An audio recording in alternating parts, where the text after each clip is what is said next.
नमस्कार. सह्याद्री प्रतिष्ठान मुळशीतर्फे आयोजित आजच्या या विशेष संवाद सत्रामध्ये मी चेतन कोळे आपल्या सगळ्यांचं मनापासून स्वागत करतो. मंडळी, 350-400 वर्षानंतर सुद्धा माझ्या, तुमच्या आणि आपल्यासारख्या असंख्य लोकांच्या हृदयावरती, हृदय सिंहासनावरती आजही एक व्यक्तिमत्व विराजमान आहे आणि ते म्हणजे युगप्रवर्तक छत्रपती शिवराय. हरी अनंत, हरी कथा अनंत असं म्हटलं जातं. अर्थात शिवरायांच्या बाबतीत सुद्धा या ओळी तंतोतंत लागू पडतात. कारण छत्रपती शिवराय हे एक असं व्यक्तिमत्व आहे की ज्यांच्या पराक्रमाचं, ज्यांच्या व्यवस्थापनाचं, ज्यांच्या दूरदृष्टीचं, ज्यांच्या नियोजनाचं आणि एकूणच त्यांच्या व्यक्तिमत्वाचं, त्यांच्या व्यक्तिमत्वाविषयी आपण जितकं काही बोलू, जितके त्यांच्या पैलूंचा आपण अभ्यास करू तितके कमीच पडणार आहेत. कारण ते खरंच पैलू किंवा आयाम हे अनंत आहेत.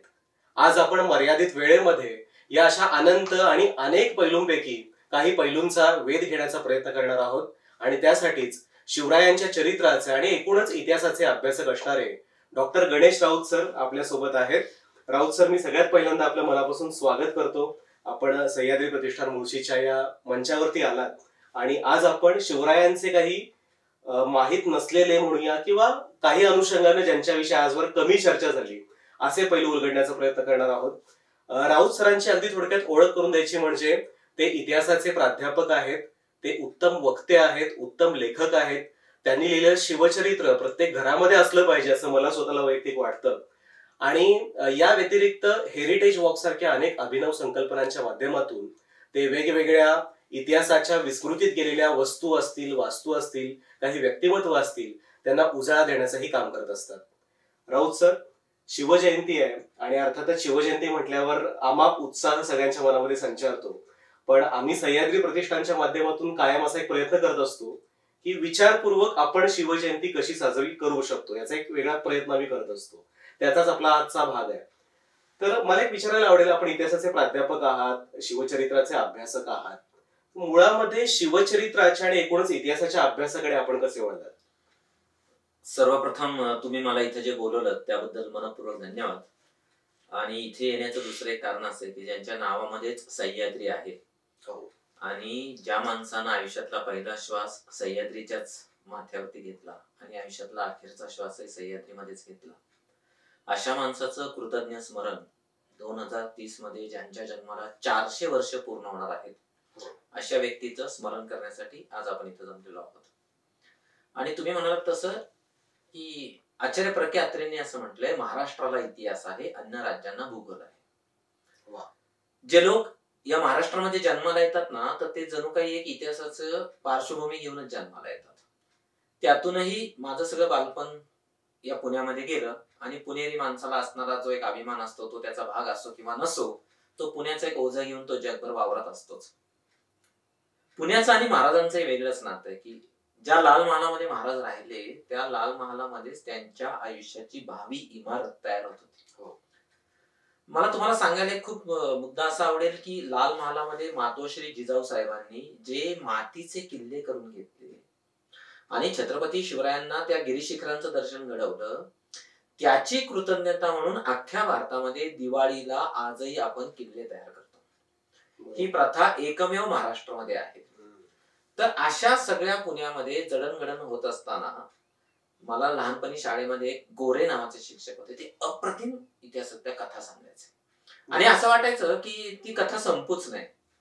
परंतु दरवेळी तो एक टोल मध्ये आडवा यायचा आणि मग असं वाटलं की हे सर काय सांगतात, हे कशातलं सांगतात, हे माहित करून घेतलं पाहिजे. मग मी ग्रंथालयात जाऊन बसायला लागलो आणि मी खूप भाग्यवान, माझ्या लहानपणी मोबाईल नव्हता. मी मोबाईल मध्ये डोकं खुपसायच्या ऐवजी मी पुस्तकांमध्ये बसला. आमचे ग्रंथपाल खूप चांगले होते. अमेरिकेतले ग्रंथपाल हे ग्रंथावरची पाल असतात असं म्हणतात, भारतामध्ये तसं नाहीये. तर आमचे ग्रंथपाल कायम मला पुस्तकं द्यायचे आणि ते हाताला म्हणायचे. फर्ग्युसनला कांबळे नावाचे सर होते, ते तर मला नवीन पुस्तकं नोंदवण्यापूर्वीच वाचायला द्यायचे. नोंदवण्यापूर्वीच. पण त्यांची एक अट पण असायची, मी फर्ग्युसनचं वक्तृत्व स्पर्धांमध्ये प्रतिनिधित्व करायला जायचो तर ते म्हणजे पहिला नंबर आला तर मग मी 11वी पासून TY पर्यंत फर्ग्युसनचं मीच प्रतिनिधित्व करत होतो. तर कांबळे सरांचे माझ्यावरती खूप उपकार आहेत. पुढे मला जोशी नावाचे सर भेटले आम्हाला आणि त्यांनी मला असं सांगितलं की हे फर्ग्युसन कॉलेज मधलं इतिहास विभागाचं ग्रंथालय आहे, हे तू सगळं वाचायचं, ह्याच्यातून नोट्स काढायच्या, म्हणजे तू पहिला येशील. काय झालं मला काही कळलं नाही. मी मराठी मधली जेवढी पुस्तक होती अ पासून ज्ञ पर्यंत सगळी वाचून काढली. बापरे. सगळ्याच्या नोट्स काढल्या मी, त्यांना तपासायला दिल्या. त्यांनी बहुतेक न वाचताच, माझ्याप्रमाणेच ते ना प्राध्यापक, न वाचताच त्यांनी त्याच्यावरती एक शेरा लिहिला, छान केलंयस तू. पण त्याचा फायदा असा झाला, आजही शिकवताना हातामध्ये पुस्तकं घ्यायची फारशी गरज पडत नाही. बोलायला उभं राहिलं की तो सगळा काळ आपल्या समोर जिवंत होतो. असं सगळं करत असताना जगाचा इतिहास, युरोपचा इतिहास, महाराष्ट्राचा इतिहास, भारताचा इतिहास हे सगळं तपासत असताना एकाच माणसानं मनावरती गारुड केलं, ते म्हणजे छत्रपती शिवाजी महाराज. क्या बात. आणि पुणे हे शहर हे खूप भाग्यवान आहे. इथे तुम्हाला उजवे, डावे, सरळ मार्गी, मध्यम मार्गी, कुठल्याही वादात न पडणारे असे शेकडो वक्ते तुमच्या आजूबाजूला, सर्व प्रकारचे. आणि पुणेरी माणसाचं दुसरं वैशिष्ट्य असं की ह्या पुण्यातल्या प्रत्येक माणसाला स्वतःच एक मत असतं. बरोबर आहे. त्यामुळे हे सगळं कानावरती पडत होतं. शेवाळकरांची व्याख्यानं ऐकली, शिवाजीरावांची ऐकली, बाबासाहेबांची ऐकली, विनायकराव कुलकर्णींची ऐकली, डाव्यांचे, भग बापटांचं ऐकलं, कार्ल मार्क्स त्यांच्याकडून समजून घेत आला. हे सगळं जसं कानावरती पडत राहिलं तसं तसं विचार करत असताना असं लक्षात आलं की अरे बापरे, हे सगळं समजून घेतलं पाहिजे. आणि मग तुम्हाला जर महाराष्ट्र संस्कृती समजून घ्यायची असेल आणि जागतिक इतिहास समजून घ्यायचा असेल तर जसं सदानंद मोरे सर असं म्हणतात किंवा चित्रे पण असं म्हणतात की संत तुकाराम महाराज हा त्याचा एक असा घटक आहे की ज्याला तुम्ही बरोबर ठेवलं तर तुम्हाला जागतिक त्या सगळ्या परिप्रेक्ष्याचा वेध घेता येईल. इतिहासाच्या बाबतीमध्ये तुम्हाला जर ह्या सगळ्या जागतिक इतिहासाचं परिप्रेक्ष्य जर घ्यायचं असेल, ते आवाक्यात घ्यायचं असेल तर तुम्हाला कोणाच्या बरोबर जावं लागेल, तर तुम्हाला छत्रपती शिवाजी महाराजांच्या बरोबर जावं लागेल. आणि मग तुम्हाला हे सगळं मध्ययुग समजून घेता येतं आणि आधुनिक युगही समजून घेता येतं. ह्या सगळ्यातून हळूहळू हळूहळू हळू शेवटी चुकलेले फकीर जसे एकाच मार्गाला येऊन लागतात, तसे आम्ही सगळे इतिहासातले लोक हे छत्रपती शिवाजी महाराजांपाशी येऊन पोहोचलो. बरोबर. आता शिवचरित्राचा आपण म्हणजे तो सगळा प्रवास सांगितला की तुम्ही इथपर्यंत या अभ्यासापर्यंत कसे पोहोचलात, तर हा सगळा अभ्यास करताना तुम्हाला म्हणजे शिवरायांच्या व्यक्तिमत्वाचे पैलू अनेक आहेत, त्यांच्या चरित्रामध्ये अशा अनेक घटना आहेत. मुळामध्ये महाराजांचा जेव्हा जेव्हा उल्लेख होतो तेव्हा लढायांचा उल्लेख प्रामुख्याने केला जातो. तर तुम्ही इतिहासाचे अभ्यासक म्हणून आणि प्राध्यापक म्हणून या लढायांकडे आणि त्यातल्या एका वेगळ्या वैशिष्ट्यांकडे कसं पाहता? आता अलीकडे काय झालंय, खूप लोक शिवाजी महाराजांच्या वेगवेगळ्या पैलूंबद्दल लिहित असतात, बोलत असतात, शिवव्याख्यात आहेत, तर कोणी काय बोलावं हा ज्याचा त्याचा प्रश्न असतो. आपण जेव्हा शिवचरित्राचा अभ्यास करत असतो तेव्हा आपण एक लक्षात घेतलं पाहिजे की छत्रपती शिवाजी महाराजांचं जे युद्धशास्त्र आहे, जो गनिमी कावा आहे, तो त्यांना त्यांच्या वडिलांकडून आलेला आहे. नाहीतर मला सांगा, 3.5 वर्षाच्या मुर्तजा निजामशहाला पाठीवरती घ्यायचं, आदिलशाही, कुतुबशाही, मुघल यांच्या विरोधात लढायचं, हे सोपं होतं का? म्हणून रियासतकार सरदेसाईंनी शहाजीराजांना स्वराज्य संकल्पक असं म्हटलेलं आहे. स्वराज्य संकल्प. आणि मला असं वाटतं की रियासतकारांनी ह्या एका शब्दामध्ये जे शहाजीराजांचं वर्णन केलंय ना, त्याला मागे टाकू शकणारं वर्णन अजून तरी मी वाचलेलं नाही. वा.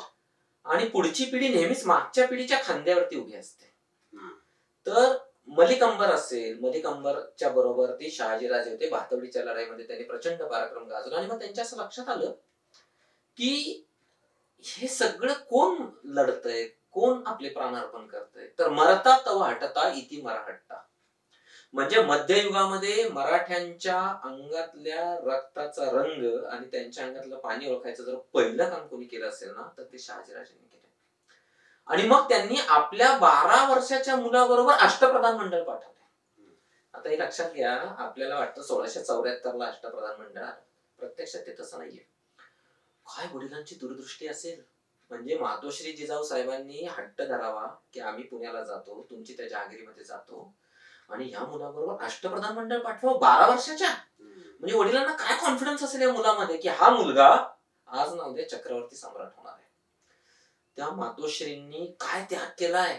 इथं साधं घर सोडून दुसऱ्या भागात पुणेरी माणसाला जर नोकरी दिली ना, तर माझे वडील म्हणायचे सदाशिव पेठेतून मला विश्रांतवाडीला सुद्धा जायला जमणार नाही, शक्यतो कसब्यात, शक्यतो सदाशिव, शक्यतो नारायणात मला नोकरी मिळावी. या पार्श्वभूमीवरती 300-400 मैलाच्या अंतरावरती जायचं, पुण्यामध्ये यायचं आणि मातोश्रींनी त्यांना गोष्टी सांगितलेल्या. मला एका खूप महत्वाच्या मुद्द्याकडे तुमचं असं लक्ष वेधायचे की अलीकडची जी तरुण पिढी सॉफ्टवेअर मधली वगैरे ते बहुतेक आपल्या मुलांना गोष्टी सांगतात का नाही, मला तर प्रश्नच आहे, कारण गोष्ट सांगणे सुद्धा एक कला आहे. मातोश्रींनी शिवाजी महाराजांना लहानपणीची गोष्ट सांगितली, त्या हिरण्यकश्यपूला ना घरात मृत्यू आहे ना घराच्या बाहेर मृत्यू आहे, ना आकाशामध्ये मृत्यू आहे ना धरतीवरती मृत्यू आहे, त्याला कुठल्याही शस्त्राने मृत्यू नाही. अशा वेळेला नरसिंहाने त्याला मांडीवरती घेतले, उंबरठ्यावरती घेतले आणि वाघ नखांनी त्याला फाडले, फाडून टाकले. आता जगाच्या इतिहासामध्ये तत्कालीन कालखंडाचा जर विचार केला तर वाघनख पहिल्यांदा कुणी वापरली तर ती नरसिंहाने वापरली. ही गोष्ट आईकडून मुलांनी ऐकली. अफजल खानाबरोबर जेव्हा वाटाघाटी सुरू होत्या तेव्हा काय कलम आहे, येताना स्वसंरक्षणार्थ एक शस्त्र आणायचं छोट. मध्ययुगाच्या सगळ्या चौकटीमध्ये आपण जर पाहिलं तर आपल्या असं लक्षात येईल की शस्त्रामध्ये वाघनखाचा समावेश नाही. शस्त्रामध्ये कशा कशाचा समावेश आहे, कट्यार असेल, बिचवा असेल, तलवार असेल, भाला असेल. आता ही म्हटलं तर खूप वेगळ्या पद्धतीने केलेला विचार आहे. बरोबर, वाघनख बरोबर घेतली, एक बिचवा बरोबर घेतलाय. आता ज्या युद्धशास्त्राबद्दल तुम्ही प्रश्न विचारला, आता बघा खरं म्हणजे मी तर असं समजतो हे मुळी पहिलं ना सायकोलॉजिकल वॉर आहे. छत्रपती शिवाजी महाराजांनी फतेखान मुसेखानाचा समोरच्या लढाईत खळद बेलसरला पुरंदरच्या पायथ्याशी पराभव केलेला आहे. तो गनिमी काव्याने केलेला नाही. पहिला पराभव समोरासमोर केलेला आहे मोकळ्या मैदानामध्ये. आता ज्या माणसाचं धाडस की आदिलशाहला आपण समोरासमोर परास्त करू शकतो, नाहीतर अफजल खानाला पाठवायची गरज काय, मला पाठवलं असतं तरी चाललं असतं ना. आदिलशाही सुद्धा त्या अर्थानं ती विचार करते की यांचं पारिपत्य कोण करेल. बरोबर, अशा वेळेला वाईचा 18 वर्ष तो सुभेदार आहे. 18 वर्ष सुभेदार याचा अर्थ काय, वाई मधली गल्लीन गल्ली त्या माणसाला माहिती, वाईतला माणूस आणि माणूस माहिती. म्हणून तर तो कान्होजी जेदेंना पत्र लिहितो ना, आम्हाला येऊन सामील होण्यासाठी. जेदे ऐकत नाही ती गोष्ट वेगळी. अशा वेळेला त्या अफजल खानाला असं सांगायचं की मी खूप घाबरलोय, तुम्ही असं करा, तुम्ही तिथे या. गनिमी काव्याचं सगळ्यात महत्वाचं तत्वज्ञान असं आहे, युद्धाची वेळ मी ठरवणार आणि युद्धाचं क्षेत्र मी ठरवणार. शिवराय प्रतापगडावरती अफजल खानाला बोलवतात, क्षेत्र शिवराय ठरवतायत, कधी भेटायचं, कसं भेटायचं, कुठे भेटायचं शिवराय ठरवतायत, ते सुद्धा तेच ठरवतायत. मग मला असं सांगा की जो माणूस युद्धातलं 80% सगळं स्वतःच ठरवतोय, खरं म्हणजे अफजल खानाने असा स्टँड घ्यायला होता, मी ठरवणार सगळं, मी सिनियर आहे, मी ज्येष्ठ आहे. अशा वेळेला मी घाबरलोय, मी तुमच्याकडे येऊ शकत नाही, तुम्ही तिथे या, बरोबर 10च माणसं आणा, एक अंगरक्षक आणा, माझा वकील अगोदर तुम्हाला येऊन भेटेल. हे सगळं काय आहे, हे सगळं हळूहळू हळूहळू त्या सावजाला जाळ्यात ओढून आणलेलं आहे. Psychological war. आता दुसरं बघा, शिवाजी महाराज काही लोकांना आयुष्यात एकदाच भेटले, नंतर ते त्यांना कधीच भेटलेले. ते अफजल खानाला आयुष्यात एकदाच भेटले, ते शाहिस्ते खानाला आयुष्यात एकदाच भेटले, ते औरंगजेबाला आयुष्यात एकदाच भेटले. ज्यांना ज्यांना एकदा भेटले काय झालं त्यांचं, बाजी घोरपड्यांना एकदाच भेटले, काय झालं त्यांचं, इनायत खानाला एकदाच भेटायला गेले, ते सुरतेमध्ये त्याचा वकील आला, त्याचे हातच तोडून टाकले. आपला जो शत्रू आहे ना तो आपल्याला परत नंतर कधी भेटतं कामा नये. राजपुतांनी ज्या चुका केल्या त्या शिवाजी महाराजांनी टाळल्या. सगळ्या युद्धशास्त्राचा सार जर एका वाक्यात काढायचं असेल ना तर भूतकाळापासून धडा शिकलेला मध्ययुगातला सगळ्यात द्रष्टा राज्यकर्ता जर कोणी असेल ना तर ते छत्रपती शिवाजी महाराज. राजपुतांनी काय केलंय, समोर प्रचंड सेना आली आणि त्यांनी आव्हान दिलंय आमच्या क्षत्रियत्वाला. मग आमच्या स्त्रिया सगळ्या केसरिया ज्वार करतील, आता आम्ही त्यांच्यावर तुटून पडतो, जिंकलो तर जिंकलो, मृत्यू तर मृत्यू. महाराज काय म्हणायचे, शिर सलामत पगडी 50. अफजल खानाला भेटायला जायचं का, आपण समोरासमोर टिकाव धरू शकणार नाही, आम्ही दोघं एकटे भेटतो. सिद्धी जोहरला बेसावत ठेवलेलं आहे, चला आता आपण इथून निघूयात. शाहिस्ते खानावर हल्ला करायचा आहे का, 1 लाखाचा गराडा पडलेला आहे, 280 लोकांपाशी ते घेऊन जातात, तिथे त्याला धडा शिकवतात. बरोबर ते स्वतः बाहेर येतात, ते स्वतःच म्हणतात की मराठों को पकडो, शिवाजी को पकडो. आता जो माणूस शिवाजी को पकडो असं म्हणेल त्याला कोणाचा तरी संशय येईल का की हाच माणूस बाबा छत्रपती शिवाजी महाराज आहेत? अजिबात येणार नाही. हा लोकांच्या मानसिकतेचा केलेला काय अभ्यास आहे ना. बरोबर, हे कुठल्या पाठशाळेत शिकले ते, तर मातोश्रींची शिकवणूक आजूबाजूच्या लोकांकडून शिकले. आता साधा बघा, पुरंदरावरती फतेखान मुसेखानाच्या विरोधामध्ये खूप दगडधोंडे आणून ठेवलेले होते. दगडधोंडे कशासाठी, खालून वरती चढत येणाऱ्या सैन्यावरती वरून जर दगडकोटे सोडले नंतर वरून असे खाली येताना बघतानाच माणसं गड करतात. कमीत कमी हानी झाली पाहिजे स्वतःची, आपला कमीत कमी खर्च झाला पाहिजे, आणि तह नेहमी स्वतःच्या भूमीमध्ये, युद्ध नेहमी शत्रूच्या भूमीमध्ये. हा गनिमी काव्याचा नियम असतो. हे महाराजांनी पथ्य पाळल्यामुळे कमीत कमी हानी, स्वराज्याचा खजिना भरलेला. म्हणजे गंमत बघा, शहाजीराजांनी त्याला जेव्हा पुण्यामध्ये पाठवलं तेव्हा साधारणतः फार फार अगदी कल्पनेची भरारी मारली तर बहुतेक 50,000चा खजिना दिला असेल. 1674 नंतर सभासदाच्या बखरीमध्ये असलेले म्या शिवाजीने 1 करोड होनाचे राज्य केले. आजही 1 करोड होन म्हणजे तर आजच्या भाषेमध्ये जवळजवळ 3 कोटी रुपये. 3 कोटी रुपये, कारण 1 होन म्हणजे 2.5 ते 3 रुपये. हिशोबाच्या सोप्यासाठी 3 रुपये समजूया. 50,000पासून 3 कोटी पर्यंत जायचं. खजिना पूर्ण भरलेला आहे. छत्रपती शिवाजी महाराज कधीही कर्जात नव्हते, पेशवाई कायम कर्जात होते. मुख्य फरक लक्षात घेतला पाहिजे. बरोबर. गंमत बघा, छत्रपती शिवाजी महाराज जिवंत असेपर्यंत रायगडावरती स्वारी करायचं धाडस एकालाही झालं नाही. छत्रपती शिवाजी महाराज जिवंत असेपर्यंत औरंगजेब एकदाही दक्षिणेत उतरलेला नाही. पुढच्या काळामध्ये बघा पुण्यावर काय हल्ले झाले, राजधानीवर काय हल्ले झाले, काय जादू आहे, काय या माणसाचं नियोजन आहे. हे जे युद्धशास्त्र आहे, सुरतेला जात असताना सुरतेचा खजिना एका विशिष्ट ठिकाणी ठेवायचा आणि मुघलांशी लढायचं. त्या आदिलशाहाला धडा शिकवायचा आणि मुघलांना धडा शिकवायचा समोरच्या मैदानात. म्हणून सुरुवातीच्या कालखंडामध्ये बचावात्मक धोरण आहे, मधल्या कालखंडामध्ये ते आक्रमक धोरण स्वीकारतात आणि शेवटच्या कालखंडामध्ये स्वतःच्या परिसरातून निघून 1,500 किलोमीटरवरती जाऊन भागानगरच्या कुतुबशाला बरोबर घेऊन जिंजीचा किल्ला जिंकतात आणि त्या किल्ल्याची भिंत बांधून काढल्यानंतर पोर्तुगीज असं लिहून ठेवतात, अरे युरोपियनांनी बांधलेलं वाटतंय हे. म्हणजे 3 टप्प्यांमधलं युद्धशास्त्र मनुष्याना हळूहळू विकसित होत जातो. छत्रपती शिवाजी महाराज हे युद्धशास्त्राच्या दृष्टीनं सुद्धा आपल्याला ते हळूहळू पूर्णत्वाकडे जात असलेले शिवराय आहेत, हे आपल्याला त्यांच्या युद्धशास्त्रातून दिसतं. वा, खरं तर शिवरायांचं युद्धशास्त्र हा एक वेगळा आपल्या चर्चेचा विषय होऊ शकतो. पण यातलाच मला एक पुढचा प्रश्न आपल्याला विचारावासा वाटतोय की इतकी सगळी जी युद्ध महाराजांच्या जीवनचरित्रात आपल्याला पाहायला मिळतात, त्यातलं सगळ्यात आव्हानात्मक युद्ध कुठलं असावं आणि त्या सगळ्या युद्धांचा अभ्यास करताना तुम्ही कसं पाहता त्याकडे? आता इथे एक महत्वाची गोष्ट लक्षात ठेवली पाहिजे की आपल्या सगळ्यांना काय वाटतं की छत्रपती शिवाजी महाराज म्हटलं की फक्त युद्धावरच निघाले. तर आपण जर असं बारकाईने अभ्यास केला तर आपल्या असं लक्षात येईल खूप मोजक्या लढाईचं नेतृत्व महाराजांनी केलेलं आहे. आणि महाराजांचा एक विशेष भर असा आहे की कमीत कमी हानी आपली झाली पाहिजे. म्हणजे ते एकदाच समुद्रावरच्या स्वारीला गेले, बसनूरला परत ते गेलेले नाही. त्यांच्या असं लक्षात आलं की आपल्याला समुद्रावरती जर स्वारी करायची असेल, समुद्राचे जलदुर्ग आपल्या ताब्यात असले पाहिजेत. मग त्यांनी त्या स्वारीला जाऊन आल्यानंतर त्यांनी काय केलं, जलदुर्ग बांधणीकडे लक्ष दिलं. म्हणजे आयुष्यातल्या कुठल्याही घटनेकडून, म्हणजे तुमच्या आयुष्यातल्या संकटाचं सुवर्ण संधीमध्ये रूपांतर कसं करावं याचा मानदंड म्हणजे छत्रपती शिवाजी महाराज. बरोबर. आता पहा, अकबराने बिरबलाला एक प्रश्न विचारला की बाबा रे, जगाच्या इतिहासात सगळ्यात महत्वाचं काय असतं? तर बिरबल म्हणाला, महाराज स्वतःचे प्राण असतं. तर अकबर म्हणाला, सिद्ध करून दाखवा. आपल्या सगळ्यांना कथा माहितीये, पाण्याच्या हौदामध्ये माकडीनीला पिलाला उभं केलं आणि शेवटी माकडीने पिलाच्या डोक्यावरती पाय ठेवून उभी राहिली. इथे मध्ययुगामध्ये आपल्याला असं दिसतं, पन्हाळ्याचा जो सगळा प्रसंग आहे ना आणि आग्र्याचा प्रसंग, असे 2 प्रसंग मला महाराजांच्या आयुष्यातले सर्वात असे वाटतात की तिथे काहीही होऊ शकलं असतं. बरोबर. एक जरी चूक झाली असती ना तरी महाराजांचा जीव पूर्णपणे धोक्यात होता. अशा वेळेला शिवाकाशीचं उदाहरण असेल, तो प्राणांची कुरवंडी करायला तयार आहे. तो स्वतः एका पालखीत बसतो. आणि बाजीप्रभू देशपांडे यांचं एक विशेष असं आहे, भारताच्या इतिहासामध्ये भीष्माचार्यानंतर स्वतःचा मृत्यू ठरवणारा हा भारतातला पहिला माणूस. स्वतःचा मृत्यू ठरवणारा. ते काय म्हणतात, महाराज तुम्ही तिथे जा, तुम्ही तिथे पोहोचा, तोपर्यंत मी इथून हलणार नाही. आता बघा, विशाळगड किती लांब आहे, तर महाराजांनी अफजल खानाला मारल्यानंतर पुढच्या 18 दिवसाच्या पन्हाळा ताब्यात घेतलाय. आणि पन्हाळगड ते विशाळगड ते त्यांच्या आयुष्यात कधीही चालत गेलेले नाहीत, पहिली गोष्ट.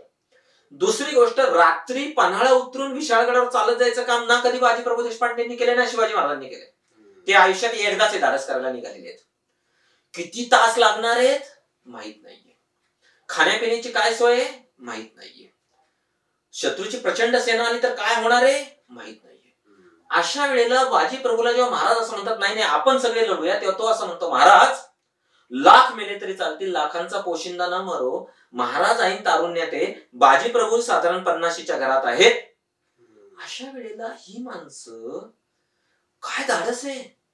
अहो आज आम्ही प्राध्यापक लोक किंवा प्राध्यापकांचं नाही, कोणी असं म्हणेल, 8वा वेतन आयोग, प्रॉव्हिडंट फंड, पेन्शन, माझं घर. अशा वेळेला बाजीप्रभू असं सांगतात, महाराज तुम्ही घरावर पोहोचा, भांड्यांचे आवाज द्या, तोपर्यंत मी शत्रूला रोखून धरेल. अहो मुठभर माणसं आहेत, 500-600 बांधलेत. बरं एकटे बाजीप्रभू नाही आहेत, फुलाजी आहे, आजूबाजूचे सगळे सैनिक आहेत. एकटे बाजीप्रभू मृत्यूला सामोरे जायला तयार झाले तर गोष्ट वेगळी. सगळीच्या सगळी माणसं कशी असं म्हणतात की आम्ही मृत्यूला जायला तयार आहोत. समोर 3000चं सैन्य सिद्धी मसूदचं. अशा वेळेला स्वतःच्या प्राणांची बाजी लावून ही माणसं लढायला उभी राहिली. मला असं वाटतं जगाच्या इतिहासातलं किती दुर्मिळ उदाहरण आहे. खरं म्हणजे हा प्रसंग जर इंग्लंड अमेरिकेत घडला असताना तर त्यांनी ते घोडखिंडीला जागतिक हेरिटेजचा दर्जा दिला असता आणि लोकांना तिथं बोलवलं असतं, कोट्यावधी रुपये घेतले असते. त्या अमेरिकेमध्ये साधी गेटिसबर्गची लढाई, टिट्सबर्ग, ती दाखवायला लाखो रुपये ते घेतात आपल्याकडून आणि आपण तिथं जातो. हे पावन तीर्थ आहे, ती नुसती पावनखिंड नाहीये, ते पावन तीर्थ आहे. तिथे गेलं पाहिजे, तो परिसरातली माती कपाळाला लावली पाहिजे, ते बघितलं पाहिजे ना सगळं. त्याच्या मागे प्रेरणा आहे ती छत्रपती शिवाजी महाराजांची. आणि दुसरा भाग तुम्ही जो म्हणालात, महाराज आग्र्याला गेले तर मिर्झा राजे जयसिंगांनी त्यांना वचन दिलं होतं की तुमच्या केसालाही धक्का लागणार नाही, जबाबदारी माझी, माझ्या वतीनं रामसिंग जामीनदार आहे. म्हणून तर महाराज तिथे गेले ना. आणि मग त्यांच्या असं लक्षात आलं की आता आपलं काही खरं नाही. आता पहा किती मोठी रिस्क आहे. ज्या औरंगजेबाने स्वतःच्या सख्या वडिलांना कैदेत ठेवले, ज्या औरंगजेबाने स्वतःच्या बंधूंचं शिरकाण केलंय, ज्या औरंगजेबाने स्वतःच्या पुतण्यांना सुद्धा ठार मारलेला आहे, ज्या औरंगजेबाने स्वतःच्या सख्या मुलाला इराणमध्ये ठार मारायला लावलेले, तो मनुष्य आपल्या शत्रूला जिवंत सोडेल का? मुळीच नाही. शाहिस्तेखानची बायको म्हणजेच औरंगजेबाची मामी मागे लागली ती भाच्याच्या, काही कर पण या माणसाला पहिले ठार मार, कारण ह्या माणसाने माझ्या नवऱ्याची 3 बोटं उडवली. आता पहा औरंगजेबाची सख्खी मामी मागे लागली. दरबारातले लोक असं सांगतात की लवकरात लवकर निकाल लावून टाका. आणि औरंगजेबाचा निर्णय झालेला आहे, यांना आता ठार मारायचंय. आपला मृत्यू समोर दिसतोय. आता दुसरी महत्वाची गोष्ट, या काळामध्ये संभाजीराजांचं विशेष कौतुक आहे, ते डगमगले नाहीत, ते घाबरले नाहीत. एवढं वय लहान असताना उत्तर भारतात राहायचं, तो भाषेचा लहेजा. मराठी माणसाचं हिंदी काय मी सांगायला हवंय, भागत्या भागत्या दबदिशेमध्ये पड्या, असं आमचं हिंदी. अशा वेळेला ते तुपात साखरेत घोळलेलं शुद्ध हिंदी, संस्कृत प्रचूर हिंदी तिथे बोलायचं, त्या मुलांमध्ये खेळायचं, कोणालाही संशय येऊ द्यायचा नाही की हा मराठी मुलगा आहे. आई वडिलांनी तयारी करून घेतली असेल. आणि अत्यंत प्रतिकूल परिस्थितीमध्ये जो भाग आपण आयुष्यात कधी पाहिला नाही तिथं जाऊन राहायचं. तिथलं तेल पचलं पाहिजे, घसा धरता कामा नये, पोट नीट राहिलं पाहिजे. सोपं आहे का? आपल्या खाण्यापिण्याच्या सवयी बदलायच्या, महाराष्ट्रातल्या, तिथं राहायचं, कोणाला संशय येऊ द्यायचा नाही. आणि छत्रपती शिवाजी महाराज काय करताय, इथं बीजगणित भूमिती का शिकायचं ते लक्षात येतं. औरंगजेबाला बातमी कळल्याबरोबर पाठलाग सुरू झाला. कुठे? दक्षिणेत. महाराज कुठे आहेत? उत्तरेत. खूप मुलं मला विचारतात बीजगणित भूमिती का शिकायचं. आता असं आहे, परस्पर विरोधी जाणाऱ्या 2 दिशा कधीही एकमेकांना छेदत नाहीत, 2 समांतर रेषा एकमेकांना कधी छेदत नाहीत. अशा वेळेला 22 सुभ्यांचा राजा, आजचा पाकिस्तान, आजचा बांगलादेश, आजचा अफगाणिस्तानचा काही भाग, काबूल, कंधार ज्याच्या ताब्यात आहे, 22 सुभ्यांचा भाग ज्याच्या ताब्यात आहे, कोहिनूर हिऱ्यापेक्षा जास्त संपत्ती ज्याच्या ताब्यात आहे, असा औरंगजेब पाठलागावर असताना स्वतः बरोबर नेलेले सगळे लोक सुखरूप आणले, सगळे घोडे सुखरूप आणले, हत्ती परत आणला, 2 माणसं जी पकडली होती कोरडे बंधून त्यांना परत सोडवून आणलं. जगाच्या इतिहासामध्ये शत्रूच्या ताब्यातून सगळी माणसं, सगळे प्राणी परत आणणे कितीही कल्पनाशक्ती ताना हो, कल्पना करू शकतो का?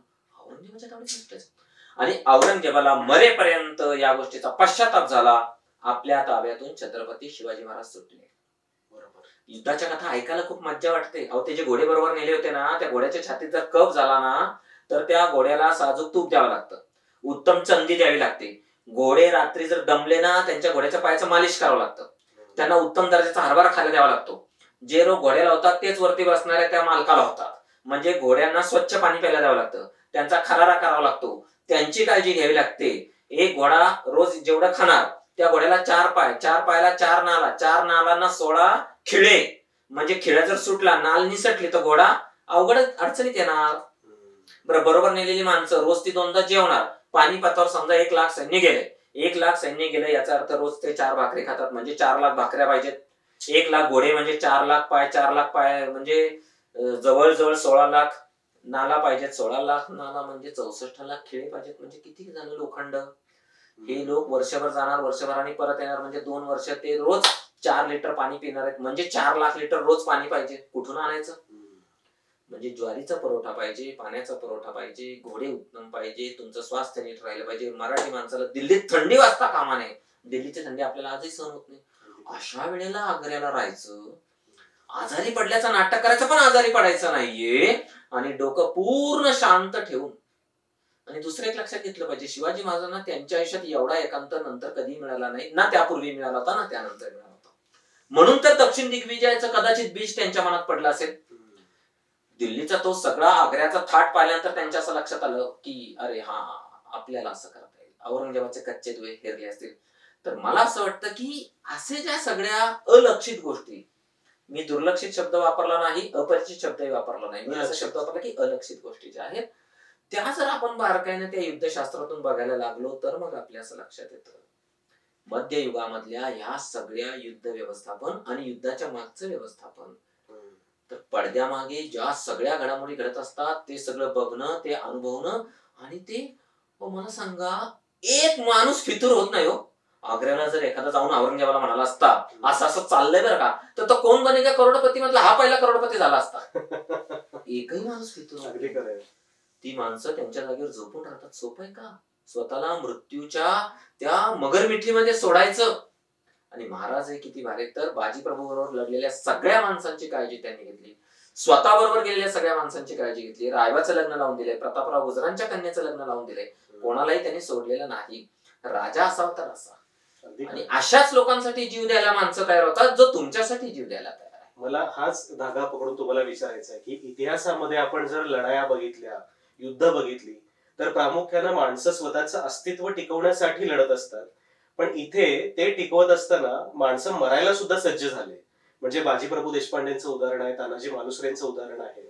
नेमकी काय प्रेरणा या मावळ्यांच्या किंवा सरदारांच्या मनामध्ये होती? खूप चांगला प्रश्न विचारला. शहाजीराजांचं जे स्वप्न आहे स्वराज्यापूर्तीचं, तर मुर्तजा निजामशहाच्या सगळ्या त्या प्रयोग जो आहे तो यशस्वी होत आला असतानाच दुर्दैवानं महाराजांना अपयश आलं. मुघल आदिलशाही इतक्या बलाढ्य सैन्य त्यांच्याकडे की त्यांच्या विरोधात लढणं शक्य नाही, म्हणून तो प्रयोग तिथे थांबला. महाराजांनी हे सगळं बघत असताना त्यांच्या असं लक्षात आलं की बंगळूरची भूमी लक्षात घेतली तर सगळा सपाट मैदानी प्रदेश आहे. महाराजांच्या सगळ्या इतिहासामध्ये जर आपण लक्षात घेतलं तर सह्याद्रीचं मोठेपण ओळखणारा मध्ययुगातला पहिला मोठा माणूस कोणी असेल तर ते शिवाजी महाराज. उदाहरणार्थ, अहो त्या देवगिरीच्या किल्ल्याला एकच दरवाजा आहे, पळून नाही जात आहेत. शत्रूने जर तुमच्यावर आक्रमण केलं, समोरच्या दरवाजा पुढे सगळं सैन्य मुक्काम देऊन बसलंय 1.5 वर्ष, तुम्हाला खाण्यापिण्याचा पुरवठा कसा होणार? छत्रपती शिवाजी महाराजांनी बांधलेल्या कुठल्याही किल्ल्याला एकच दरवाजा नाही, अनेक किल्ले, अनेक चोरवाट आहेत. आता मुख्य प्रश्न तुम्ही जो विचारला तो स्वराज्याचं बीज ह्या लोकांच्या मनात रुजवायचं कसं? क्रांती नेहमी दोनदा होते. एक, जेव्हा स्वराज्याचं पहिलं बीज महाराजांच्या डोक्यामध्ये पडलं स्वतःच्या, आणि ते पडल्यानंतर आता मला ते सहकार्यांमध्ये उतरवायचं. कसं उतरवायचंय? तर ते सहकार्यांचं स्वप्न आहे, हे माझं एकट्याचं स्वप्न नाही, व्यक्तिगत, हे आपल्या सगळ्यांचं स्वप्न आहे. दुसरी गोष्ट लक्षात घेतली पाहिजे की इथला मुलूक उद्ध्वस्त झालेला आहे. गाढवाचा नांगर ज्या भूमीवर फिरवला, आता असं की त्याचा शब्दाचा अर्थ तो वाक्प्रचार लक्षात घेतला पाहिजे. म्हणजे ही भूमी उद्ध्वस्त करून टाकली. अशा भूमीमध्ये भारताच्या इतिहासामध्ये जर एकाच कुठल्या भूमीमध्ये सोन्याचा नांगर फिरवला गेला असेल तर तो इथे फिरवला गेला. आता मी सोन्याचा नांगर फिरवतो या घटनेचा अर्थ असा लक्षात घेतला पाहिजे, मी तुमच्या बाजूने आहे, मी शेतकऱ्यांना आश्वस्त करतोय. कारण कुठलीही राज्य यंत्रणा जी चालते तिच्या मागे प्रबळ अर्थव्यवस्था चालते. मध्ययुगामध्ये एक लक्षात घेतलं पाहिजे आपण, भारताच्या इतिहासावरती जी आक्रमण झाली, लुटालुटीनी वेळा भागल्या जातात, राज्य उभं राहत नाही. राज्य उभं करायचं असेल तर ते तुम्हाला भक्कम पायावरती उभं करावं लागतं. म्हणून मध्ययुगामध्ये अर्थशास्त्र कळलेला सुद्धा हा राजा आहे. म्हणून तर पोर्तुगाल प्रदेशातून येणारं मीठ जर स्वराज्यातल्या मिठापेक्षा स्वस्त पडत असेल तर मला त्या मिठावरती कर लादला पाहिजे, हे तत्वज्ञान जर्मनीमध्ये 19व्या-20व्या शतकामध्ये जे उदयाला आलं ना, ते आपल्याकडे 17व्या शतकामध्ये पहिल्यांदा मांडणारा हा दूरदृष्टीचा राजा आहे. की इथल्या मीठ उत्पादन करणाऱ्या व्यापाऱ्यांच्या मागे मी आहे. राजसत्ता जेव्हा व्यापाऱ्यांच्या मागे चांगल्या कामासाठी उभी राहते ना, तेव्हा ते राज्य यशदायी होतं. आता पहा, इथल्या सामान्य जनतेला आश्वस्त केलं आणि तुम्हाला काहीही धक्का लागणार नाही, मी तुमच्या पाठीशी. पुरंदरचा तर का स्वीकारला असेल बरं? मिर्झा राजे हा तोपर्यंतचा एकमेव अजय सेनापती. त्यांनी काय ओळखलं? शिवाजी राजांचं सामर्थ्य कशात आहे? तर ते खरं म्हणजे गडकोटांमध्ये आहे, परंतु ते त्यांच्या प्रजेमध्ये. आपण प्रजेला छळूयात म्हणून शाहिस्ते खानाने जो उद्योग केला, लाल महालात बसला निवांत, ते मिर्झा राजांनी केलं. मिर्झा राजांनी काय केलं माहितीये का? मिर्झा राजांनी इथल्या लोकांची घरं दुरुस्त करायला सुरुवात केली, जाळपोळ करायला सुरुवात केली. आणि जेव्हा सर्वसामान्य जनतेचं जीवन धोक्यात येते ना, तेव्हा महाराजांनी निर्णय घेतला, आता थांबूयात. तोपर्यंत महाराज स्वतः कोणालाही अशा प्रकारे सामोरे गेलेले नाहीत. हे मिर्झांच्या लक्षात आलं होतं की या माणसाची ताकद ना, सामान्य माणसाला दुखावलं तर हा माणूस दुखावला जाणार आहे. बरोबर. म्हणजे महाराजांचे प्राण रयतेच्या प्राणामध्ये, हे ओळखणारा मिर्झा राजे शहाणाग्रस्त होता. ज्या वेळेला सामान्यातल्या सामान्य माणसाला असं वाटतं ना, हे राज्य माझं आहे आणि हे कधी कळतं हो, याचा उत्तरकालीन पुरावा आहे. म्हणजे इतिहासामध्ये आम्हाला कसं असतं, अनेकदा तुम्हाला जर एखादी गोष्ट पटवून द्यायची असेल तर आम्हाला उत्तरकालीन पुरावा द्यावा लागतो. उत्तरकालीन पुरावा काय आहे? 1682 ते 1707, 25 वर्ष औरंगजेब इथे. अशा कालखंडामध्ये आमची अवस्था, छत्रपती संभाजी महाराजांनी हौतात्म्य पत्करलेलं आहे. राजाराम महाराज 1700 सिंहगडावरती गेलेले आहेत. 1700 ते 1707, 7 वर्ष महाराणी ताराबाई, मध्ययुगामध्ये एकमेव स्त्री जी मुघलांच्या विरुद्ध उभी आहे. अशा वेळेला राजा नाही, राज्य नाही, खजिना नाही. इथला मराठी माणूस आपले नांगर वितळवतो, त्याची तलवार करतो, ती हातामध्ये घेतो आणि संताजी घोरपडे नावाचा माणूस 1526 पासून मुघलांच्या इतिहासामध्ये एकाही राजाच्या छावणीचा सोन्याचा कळस कापला गेलेला नाही. तो एका मराठी माणसाला स्वप्न पाहिलं, सोन्याचा कळस कापला. अहो, त्या औरंगजेबाच्या छावणीपर्यंत जाणं सोपं आहे का? काही लाखांचा गारडा असलेल्या छावणीमध्ये आमचा एक संताजी घोरपडे जातो आणि तो छावणीचे कळस कापतो. मुघलांच्या इतिहासात ही गोष्ट न भूतो अशी होती. तो संताजी घोरपडे असं सांगतो, माझं आदर्श छत्रपती शिवाजी महाराज आहे. त्या इंग्रज अधिकाऱ्याला त्या दळवटवरचा एक साधा माणूस सांगतो, तहल तंजावर ते काबुल कंदार भगव्या झेंड्याखाली आणण्याचं शिवाजी महाराजांचं स्वप्न आहे. आता पहा, महाराजांची त्या अधिकाऱ्याची कधी भेट झालेली ना, त्या कोकणातल्या माणसाला कसं वाटलं असेल आपल्या राजांचं काय स्वप्न आहे. तर मला असं वाटतं की ती स्वप्न लोकांच्या मनामध्ये पेरत जाणं. कुसुमाग्रजांच्या भाषेत सांगायचं झालं तर, काळोखाचा सागर किती अफाट असला तरी प्रकाशाची बेट असतातच. ही प्रकाशाची बेट म्हणजे तानाजी आहे, बाजीप्रभू आहे, मुरारबाजी आहे, तो दळवटचा तो साधा सेनापती आहे.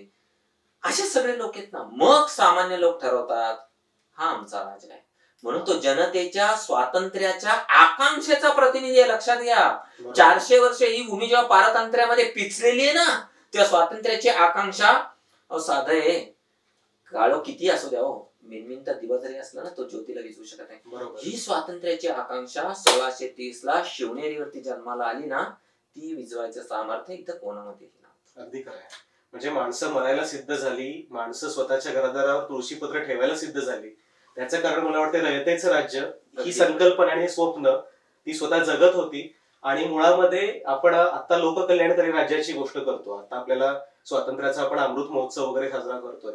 पण मला वाटतं की त्या काळामध्ये हे खऱ्या अर्थाने एक लोककल्याणकारी राज्य तिथं अवतरलं होतं. शिवरायांच्या जीवनचरित्रामध्ये अशा अनेक घटना आहेत. तर राज्याभिषेकाच्या घटनेकडे आपण थोडं येऊया, जी 1674 सालची एक महत्वाची घटना आहे.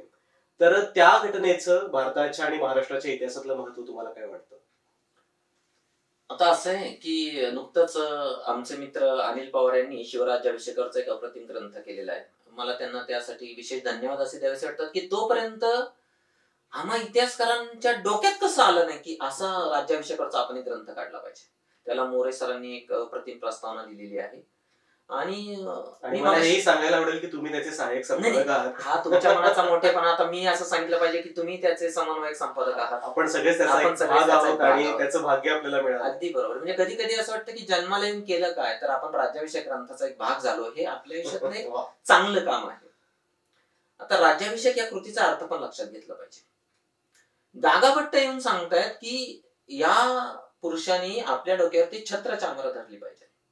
याचा अर्थ समजून घेतला पाहिजे. तोपर्यंत यादव कालखंडानंतर एक विजयनगरचा जर अपवाद सोडला तर एकाही मध्ययुगामध्ये या भूमीतल्या माणसाने स्वतःच्या डोक्यावरती छत्र धरलेलं नाही. आणि छत्रपती याचा मी लावलेला अर्थ असा आहे, जो रयतेच्या डोक्यावरती सुखाचं छत्र धरतो ना त्याला छत्रपती म्हणण्याचा अधिकार. त्यांनी कर लादले नाहीत. उलट जे शेतकरी संकटामध्ये असतील त्यांना असं सांगितले, बी बियाणं घ्या, हे वापरा, आणि जेव्हा केव्हा तुम्हाला नफा होईल, भरभरून येईल, तेव्हा आम्हाला परत करा. कुठल्याही प्रकारचे अतिशय रयत पिळवट होऊन निघेल असे कुठलेही त्यांनी कर लादलेले नाहीत.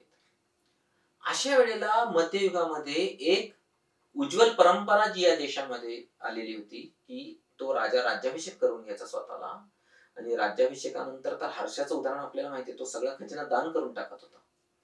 हे खजिना दान करणं काय भानगड आहे हो? तर रयतेचं घेतलेलं धन हे रयतेकडे परत केलं पाहिजे. राज्याभिषेकाच्या निमित्तानं या संपूर्ण देशातल्या जनतेला मी असं आश्वस्त करू इच्छितो की तुम्ही सगळे या छत्राखाली या. कुठल्या? तर तो बुंदेलखंडाचा छत्रसाला आलाय, त्याला महाराज नोकरीला ठेवू शकत होते, ते त्याला सांगतात असं करू नकोस अजिबात, तुझ्या भागात जा, तू तिथला छत्रपती हो, तू तिथे स्वतंत्र राज्य स्थापन कर. मला असं वाटतं या निमित्तानं ही जी स्वातंत्र्याची ज्योत आहे ना, ती एकटी ज्योत प्रज्वलित होऊन उपयोग नाही. अनेक स्वातंत्र्याच्या ज्योती जर अशा निर्माण झाल्या तर या भरतखंडाचं भाग्य नीट. दुसरी गोष्ट, सर्वसामान्य लोकांमध्ये न्यायाच्या संदर्भामधला जो सगळा भेदभाव आहे, जो स्मृतींनी इथे केलेला असेल, अन्य कुठल्याही धर्मग्रंथांनी केलेला असेल, इथून पुढे हा राजा अष्टप्रधान मंडळाच्या माध्यमातून प्रतिपश्चंद्र लेखे व वर्धिष्णू विश्ववंदिता शाह सुन शिवश्रेष्ठा मुद्रा भद्राय राजते. आता बघा, ह्या मुद्रेचं एक वैशिष्ट्य आहे, ह्या मुद्रेमध्ये दोन माणसांचा उल्लेख आहे. काय कृतज्ञता आहे. आता बघा, ह्या मुद्रेमध्ये शहाजीराजांचा उल्लेख आहे. मध्ययुगामध्ये कुठल्याही राजमुद्रेमध्ये वडिलांचा आणि मुलाचा उल्लेख असलेली एकमेव राजमुद्रा आहे. शिवाजी महाराज आपला प्रेरणास्रोत काय आहे ते सांगतायत. आणि मला तर काय आवडतं माहितीये का या मुद्रेतलं? काय? मुद्रा भद्राय राजते. अहो, कसं सुचलं असेल? Welfare of the common man, welfare of the society. त्या दूरदृष्टीला ना काही तोडच नाही बघा. आणि मग रयत आश्वस्त होताना हा राज्याभिषेकाच्या निमित्तानं मी तुम्हा सगळ्यांना असं सांगू इच्छितो की राज्यासमोर, न्यायासनासमोर सगळे समान आहेत, कोणालाही अपवाद नाही. हे आता राज्याभिषेकापासून सिद्ध होणार आहे. मग उरलेल्या प्रांतातले लोक असं म्हणतील की आपल्याला या राज्यात गेलं पाहिजे, हे राज्य आपल्यावरती आलं पाहिजे, कारण इथं विषमता आहे.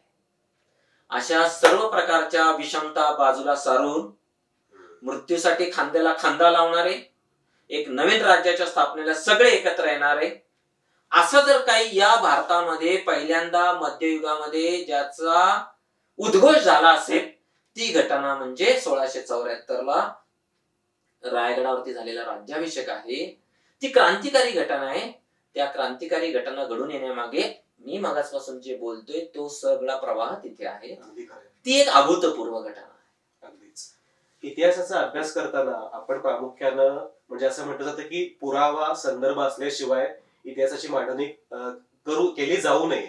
सुरेंद्रनाथ सेन सुद्धा असं म्हणतात की जितका पुरावा तितकाच इतिहास.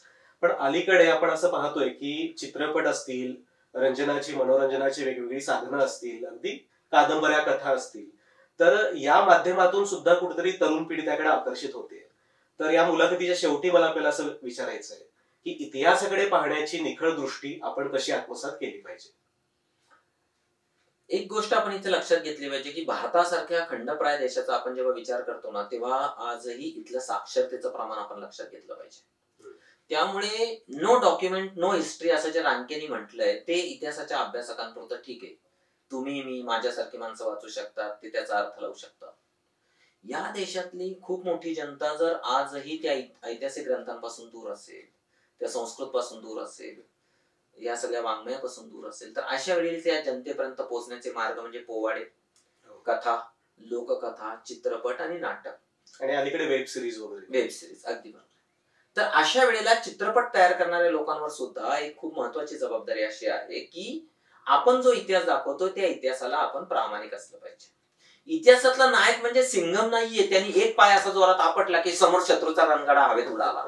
मग रणगाडा जर हवेत उडत असेल तर मग त्याला युद्ध करायची गरजच नाही, त्यांनी घरी बसावून सारखा पाय आपटत बसावं, शत्रूच्या रणगाडे उडत राहते. तर आपण इतिहासाला प्रामाणिक असलं पाहिजे. एका ऐतिहासिक सिनेमामध्ये छत्रपती शिवाजी महाराज आणि राजाराम महाराज बोलताना दाखवले, त्यांच्या मागे किल्ल्यावरती काच दाखवली अशी मागे. अहो काच आली नव्हती ना, कॉमन सेन्स पाहिजे. प्राचीन भारतावरच्या एका सिनेमामध्ये त्या अभिनेत्रीच्या दंडावरती देवीचं इंजेक्शन दिलेली खून दिसते. अहो देवीचं इंजेक्शन तेव्हा आले नव्हतं ना प्राचीन भारतामध्ये. त्यामुळे इतिहासाच्या अभ्यासकांची मदत घ्या, स्वातंत्र्य जरूर घ्या. कारण शेवटी असं आहे की आग्र्यामध्ये त्या बिछाण्यावरती पडलेलं असताना महाराजांच्या मनात काय आलं हे तुम्ही वेगळं सांगाल, मी वेगळं सांगेल, सामान्य माणूस वेगळं सांगेल, हिरोजी फर्जन वेगळं सांगतील. ते स्वातंत्र्य तुम्हाला आहे. घटनेचा अंतिम परिणाम काय आहे तर तो महाराज तिथून सुखरूप स्वराज्यात परत आले. ते अंतिम जो परिणाम आहे ना, स्वराज्यात सुखरूप परत आले, त्याच्याशी छेडछाड करू नका. त्यांच्या मनातले काय आलं ते तुम्ही दाखवा ना, 10 पद्धतीने दाखवा. जावं का जाऊ नये, काय करावं, या सगळ्या लोकांना आपण काही वाटावं का वाटू नये, औषध घ्यावं का घेऊ नये, 50 प्रश्न येतात सामान्य माणसाच्या, प्रश्न मनामध्ये येतात. अशा वेळेला इतिहासाशी अधिकाधिक प्रामाणिक राहून मूळ जे घडलेलं आहे, ज्याला कागदोपत्री पुरावा आहे, त्याच्याशी तुम्ही छेडछाड करू नका. अन्य गोष्टींशी तुम्ही ते करा. तुम्ही गाण्याचं स्वातंत्र्य घ्या, तुम्ही लढाईचं स्वातंत्र्य घ्या, थोडस अंधारामध्ये कडा चढतायत त्याचं स्वातंत्र्य घ्या, पण घोरपडीला बोलवू नका. राव तिला मध्येच वाटलं घोरपडीला आता भूक लागली, खाली यावं, आणि ती खाली आली असते तर सैन्य कसं वर जाणार? घोरपड नाही वर जाऊ शकत, तिला बुरुज कसा कळेल? अहो तिला काही ट्रेनिंग आहे का किल्ल्यावर जाण्याचं? म्हणजे त्या अजय देवगणच्या सिनेमामध्ये दाखवले. आता ते गंमत आहे ना, ती एवढी मोठी तोफ. आता लोक मला सिंहगडावर नेलं की मला विचारतात कुठे आहे ती तोफ. ती एवढी तोफ वर चढवायला साधं आहे. भारत स्वतंत्र झाल्यानंतर पहिलं दूरदर्शनचं केंद्र तिथं उभं राहायची जेव्हा वेळ आली ना, तेव्हा सगळ्या गाढवांच्या पाठीवरती ते सगळे टॉवर वाहून नेले.